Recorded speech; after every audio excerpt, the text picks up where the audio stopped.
In this video let us see how does an electric toothbrush works. Electric toothbrush refers to a toothbrush that uses electric current through a motor assembly to vibrate the brush head, so that the toothpaste can be quickly decomposed in the oral cavity. Electric toothbrush consists of several main parts: brush head, outer body, battery, motor, switch.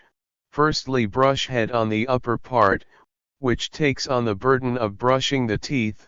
Nearly every electric toothbrush comes with a detachable brush head. Once it receives the brushing command, it will start oscillate. The outer case of an electric toothbrush clads the machinery inside. Attached onto it are the on-off button. The shell works to protect the electric nitty-gritties of the tool, such as the battery and motor, which need to be kept at a safe distance from water.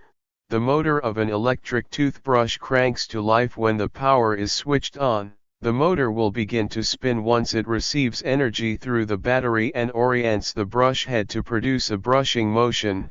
Electric toothbrushes operate from their power source, usually an internal rechargeable battery.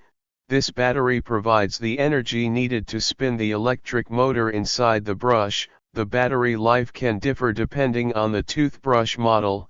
Many electric toothbrushes utilize rechargeable batteries, allowing you to swap out old ones for new ones when needed. When the electric toothbrush is switched on, the battery powers the motor to operate.